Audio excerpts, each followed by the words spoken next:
Some roads are absent from even the best maps, thin grey scars that vanish into empty cornfields and come out the other side forever changed. When weary traveller George decides to follow one of those forgotten lanes, he expects only a shortcut before nightfall. Instead, he encounters a wounded creature, half man, half pig, whose terrified whispers lead him to a secluded farm. I hadn't planned on stopping in Dusk Hollow. The map showed nothing there but an abandoned grain silo and a faded county road bending away from the interstate like a snapped ribbon.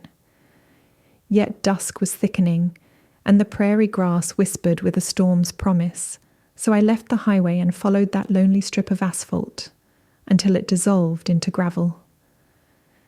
That was when I met him, the thing that changed everything.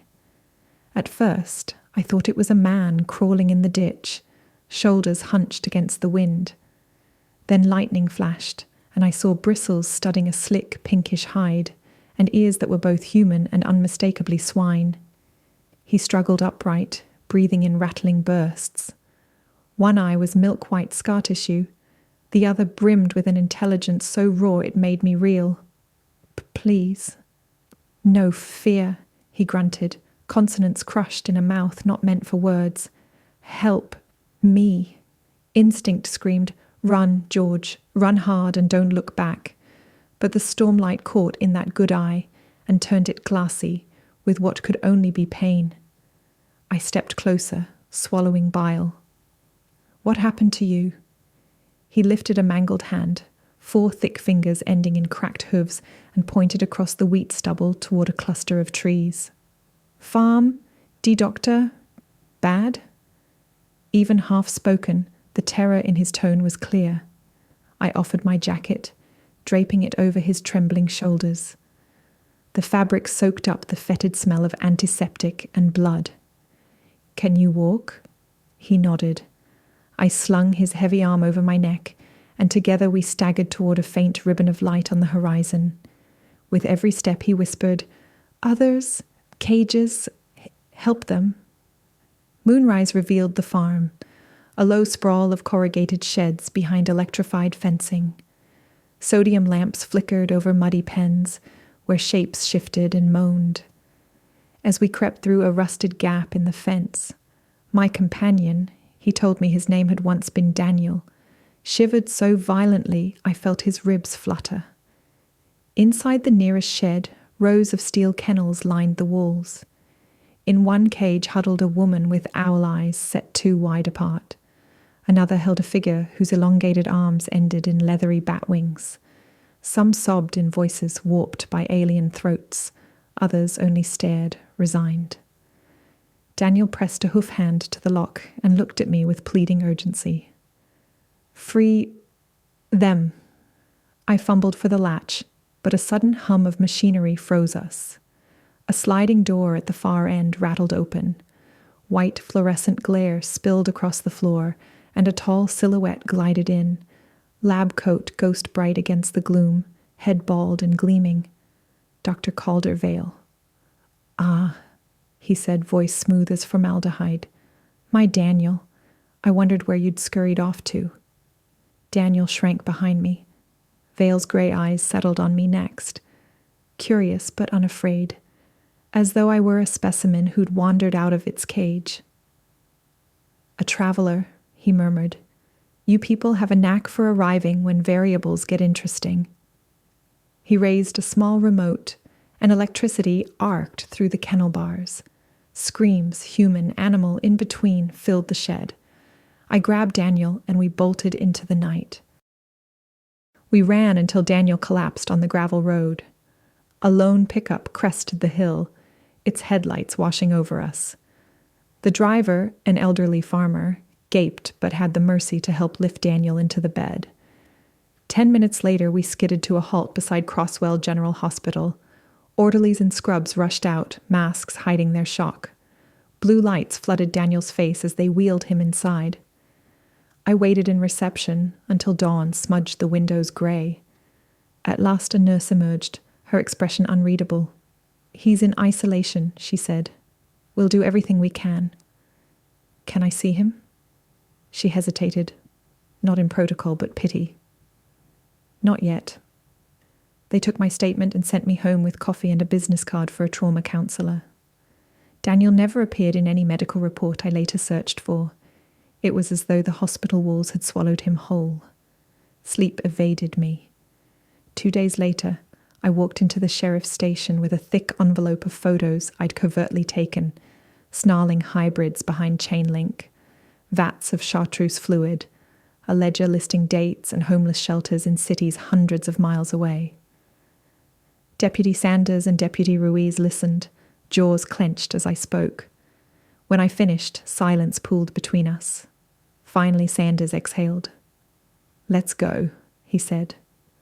We drove under a bruised sunset. The farm looked deserted, fence gates ajar, generator quiet.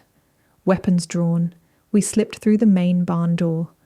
Fluorescents flickered weakly overhead, pooling light on stainless steel tables and shattered beakers. The air reeked of copper and ammonia. Ruiz keyed her radio.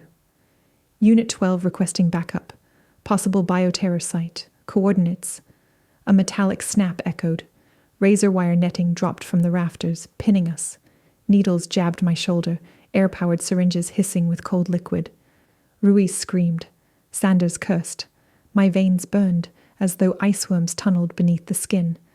Dr. Vale stepped from the shadows, finger brushing a wall switch.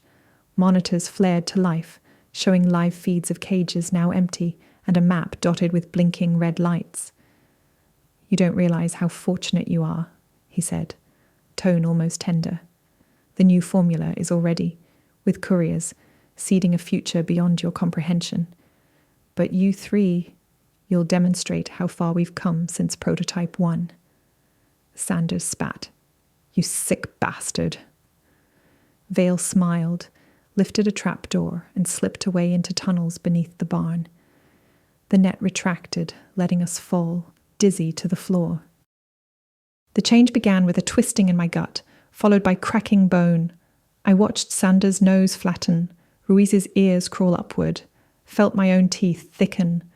Bristles sprouted from sweat-sheened skin.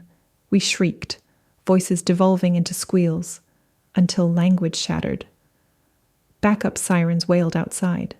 Flashlights cut through the doorway, the beams jerking when they found us. 3 pig-shaped figures in torn clothes, oozing viscous saliva. "Dear God," someone whispered. Before they could act, a drone lifted from the rafters, rotors screaming. It sprayed a silvery mist that settled on the deputies like dew. Almost instantly they convulsed, skin bubbling beneath uniforms. The drone banked, zipped out through a broken window, and vanished toward the town where Daniel had been taken. I tried to shout, "Stop it!" But only guttural grunts emerged. My limbs, now short and jointed wrong, buckled under me. In the chaos, smoke billowed from the barn's far wall, a timed charge. Flames licked up slats, devouring straw and chemical drums alike. We stumbling hybrids and the writhing new victims crawled into the dirt yard, helpless to follow or flee. Above the tree line, I saw the drone's blinking green light dwindling northward, toward Crosswell. Reports later said a private airstrip 3 counties over recorded an unscheduled takeoff. A sleek jet, pilot unidentified. Security footage showed Dr. Calder Vale climbing the steps, a black duffel chained to his wrist.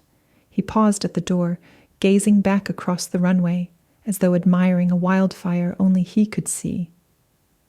In that bag, authorities believe, were vials marked Series Gamma. He has not been seen since. I write this with hands that end in cloven hooves, tapping clumsily at a keyboard in a bio-containment cell. They have given me mirrors, perhaps so I will accept what I have become. A snout streaked with half-grown beard, eyes that still weep human tears. I remember Daniel, the plea in his single good eye, and wonder if he died alone in some hidden ward, or if the drone found him first. I remember Sanders and Ruiz, their courage and their screams. Most of all, I remember Vale's parting words, echoing through the tunnel. You think you foiled my plans, but tonight was a siren, not a finale. Every city has its forgotten souls. I merely give them purpose. Some nights I dream of wheat fields and the open road, of a traveller who might have kept walking.